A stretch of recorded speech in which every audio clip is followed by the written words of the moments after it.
حضور نبی رحمت صلی اللہ علیہ وآلہ وسلم نے ارشاد فرمایا، اے جوانوں کے گروہ، تم میں سے جو کوئی نکاح کرنے کی استطاعت رکھتا ہے وہ دیر نہ کرے، بہت جلد نکاح کر لے۔ یہ نظر کا اور پارسائی کا محافظ ہے، اور اگر تم میں سے کسی کو نکاح کرنے کی فی الحال توفیق نہیں ہے، اس کی استطاعت مالیہ میسر نہیں ہے، تو پھر وہ کثرت کے ساتھ روزے رکھے، کیونکہ روزے نفسانی خواہشات کو توڑتے ہیں، آرزوؤں کو ختم کرتے ہیں۔ تو بھوک جو ہے وہ خواہشات نفسانیہ کے ختم کرنے کا ایک مؤثر ذریعہ ہے۔ تو ہمیں صبح سے لے کر شام تک بھوک اور پیاس گوارا کروائی جاتی ہے، یہ مشق کروائی جاتی ہے تاکہ ہمارا نفس کمزور ہو۔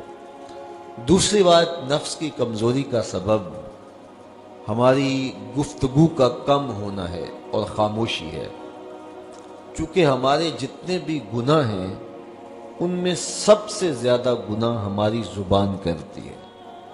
ہمارے پاؤں بھی گناہ کرتے ہیں، برائی کی جگہ پہ چل کے جاتے ہیں، ہمارے ہاتھ بھی گناہ کر لیتے ہیں، کسی پہ ظلم جبر کرتے ہیں، ہمارے کان بھی گناہ کرتے ہیں کہ نغمے اور گیت سن لیتے ہیں، ہماری آنکھیں بھی گناہ کرتی ہیں کہ غیر محرم کو شہوات سے دیکھ لیتی ہیں، ہمارا دماغ اور سوچیں بھی بدکاری کر لیتی ہیں، ہمارے خیال بھی ناپاکیزہ ہو جاتے ہیں۔ لیکن سب سے زیادہ گناہ ہمارے بدن میں ہمارے جسم کا جو حصہ کرتا ہے وہ ہماری زبان ہے۔ ہاتھوں کے گناہ بھی محدود ہیں، کانوں کے گناہ بھی محدود ہیں، اسی طرح آنکھوں کے گناہ بھی ایک قسم پر مشتمل ہیں، لیکن جو زبان کے گناہ ہیں یہ کئی اقسام پر مشتمل ہیں۔ زبان جھوٹ بھی بولتی ہے، زبان غیبت بھی کرتی ہے، زبان بہتان بھی لگاتی ہے، زبان سب و شتم بھی کرتی ہے، گالی گلوچ بھی دیتی ہے، زبان جو ہے وہ تہمت بھی لگاتی ہے، اور زبان فضول گوئی بھی کرتی ہے۔ تو اس زبان کے بہت سارے فتنے ہیں، اس لیے اس زبان کو 32 دانتوں میں جکڑ کے رکھا گیا ہے، لیکن اس کے باوجود یہ بے قابو ہو جاتی ہے۔ ایک روایت میں آتا ہے جب صبح طلوع ہوتی ہے تو پورے اعضائے بدنیاں زبان کے آگے ہاتھ جوڑتے ہیں اور اس کو کہتے ہیں کہ تو جو ہے وہ خاموش رہنا، تیری وجہ سے پورا بدن فتنے کا شکار ہوتا ہے۔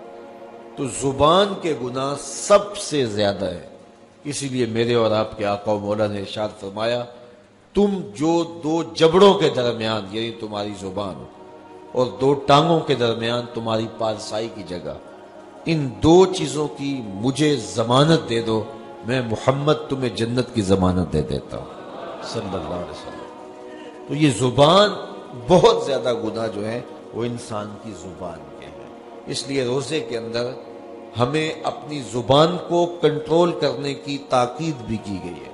یہ خوراک بچاؤ مہم نہیں ہے روزہ کہ اس سے تم نے کوئی بچت کرنی ہے، بلکہ اس سے بھی نفس کشی کے لیے ماحول پیدا کیا گیا ہے۔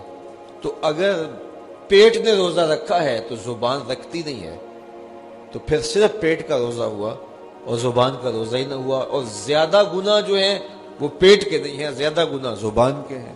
اور اگر کوئی شخص حلال کردہ چیزیں رب کی وقتی بندش کی وجہ سے ان سے رک جاتا، کھانا نہیں کھاتا، پانی نہیں پیتا، اعلیٰ انواع و اقسام کے فروٹ دستیاب ہے نہیں لیتا کہ میں نے روزہ رکھا ہوا ہے، لیکن جھوٹ بولتا ہے، غیبت کرتا ہے، بہتان تراشی کا بازار گرم ہے، نظریں بدکاری کر رہے ہیں، خیال بھٹک رہے ہیں، سوچے آوارہ ہیں، تو جن سے رمضان المبارک کے علاوہ بھی روکا گیا تھا تو ان سے وہ نہیں روکتا، تو اس کا پھر روزہ کیا ہوا؟ تو میرے اور آپ کے آقا و مولا نے فرمایا، جس نے جھوٹ نہ چھوڑا، جھوٹے کام نہ چھوڑے، اس کے بھوکا اور پیاسا رہنے کی اللہ کو کوئی ضرورت نہیں ہے۔ لوگوں کے ساتھ تمہارے جو حقوق کے تعلق ہیں ان کا خیال رکھو، اور یہ والدین سے شروع ہو کر کے ہمسایوں تک، اور یہ اپنے اعزاء و اقرباء سے شروع ہو کر کے جو ہیں وہ ہر انسان تک مختلف لوگوں کے حقوق ہیں جو ہمارے ذمہ ہیں، اور ہمیں ان حقوق کو ادا کرنے کی کوشش کرنی چاہیے۔ انسان کے جو ہے وہ اخلاقیات کا اور حقوق کی ادائیگی کے حوالے سے پتہ چلتا ہے کہ وہ اپنی بیوی کے ساتھ اس کا حسن سلوک کیا ہے۔ اولاد کے حقوق بھی سارے پورا کرتے ہیں، مشکل کاٹ کر کے اولاد کے حقوق ماں باپ پورا کرتے ہیں۔ اس طرح جو ہے وہ اولاد ماں باپ کے حقوق پورا کرنے کے لیے بھی سرگرم ہوتی ہے، چند جو ہے وہ لوگوں کے علاوہ۔ لیکن بہت ساری ہماری کوتاہی جو ہے وہ بیوی کے حقوق کی ادائیگی کے حوالے سے ہے۔ میرے اور آپ کے آقا و مولا نے ارشاد فرمایا، تم میں سے بہتر وہ ہے جو اپنی بیوی کے ساتھ رہتا ہے، اور میں تم میں سب سے زیادہ اپنی بیوی کے ساتھ بہتر ہوں۔ اور ازواج مطہرات کے ساتھ حضور کا جو حسن سلوک تھا وہ کائنات میں کسی سے پوشیدہ نہیں۔ جب وصال ہوا حضور کا تو حضور کے نکاح میں 9 ازواج تھی، اور 9 میں سے کسی ایک کو بھی رسول اللہ پر شکایت نہیں تھی۔ اور دوسری جانب بیویوں کا شوہر کے ساتھ رویہ، یہ بھی ایک بہت اہم موضوع ہے اور بڑا حساس موضوع ہے۔ حضور علیہ السلام کی ازواج مطہرات کی زندگیاں ملاحظہ کی جا سکتی ہیں، اور پھر ان کا حضور علیہ السلام کے ساتھ جو رویہ تھا وہ کتنا دل آویز اور کتنا خوبصورت تھا۔ گھر میں رہتے ہوئے شکر رنجی کا ہو جانا یہ کوئی بڑی بات نہیں ہے، لیکن اس میں اگر کوئی ایسا معاملہ ہو جائے تو بیوی کا رویہ شوہر کے ساتھ کتنا دل آویز ہونا چاہیے۔ صرف ایک روایت سن لیجئے جو ام المومنین سیدہ عائشہ رضی اللہ تعالی عنہا سے مروی ہے۔ حضور نے فرمایا، عائشہ جب تم مجھ سے راضی ہوتی ہو تو تب بھی مجھے پتہ ہوتا ہے، اور جب تم مجھ سے ناراض ہوتی ہو تو تب بھی مجھے خبر ہوتی ہے۔ تو عرض کی، یا رسول اللہ صلی اللہ علیہ وسلم وہ کیسے؟ فرمایا، جب معاملے رضا والے ہوتے ہیں تو باتوں میں بات چلتی ہے اور قسم کی نوبت آتی ہے تو تم کہتی ہو لا ورب محمد، مجھے محمد کے رب کی قسم صلی اللہ علیہ وسلم۔ اور جب کوئی شکر رنجی ہوئی ہوتی ہے اور پھر باتوں میں قسم کی نوبت آ جائے تو تم قسم کی نوبت جب آئے تو کہتی ہو لا ورب ابراہیم، مجھے ابراہیم کے رب کی قسم۔ تو اس وقت مجھے پتا ہوتا ہے کہ اب طبیعت میں کوئی ملال ہے۔ تو حضور علیہ السلام نے جب یہ ارشاد فرمایا تو ام المؤمنین نے عرض کی، ما احجرو الا اسمک، حضور نام چھوڑتی ہوں دل میں آپ ہی بستے ہیں۔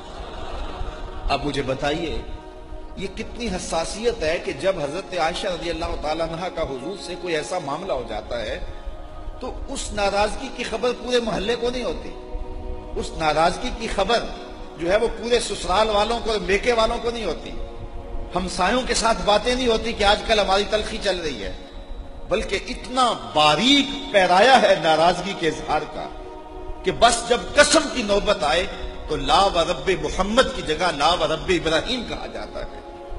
تو یہ سمجھنے والی بات ہے کہ شوہر اور بیوی کا رشتہ کتنا نازک ہے، اور شوہر سے اگر کوئی گلہ شکوہ پیدا بھی ہو جائے تو بیوی کو اس کا اظہار کتنے خوبصورت پیرائے میں کرنا چاہیے، نہ کہ جنگ و جدل کا ماحول پیدا کر دیا جائے۔ ہمارے خاندانوں میں، ہمارے گھروں کے اندر جو ازدواجی زندگیاں ہیں وہ بہت ہی زیادہ تلخ ہیں، الا ماشاءاللہ سویر سے لے کر شام تک ایسی کہانیاں سامنے آتی ہیں۔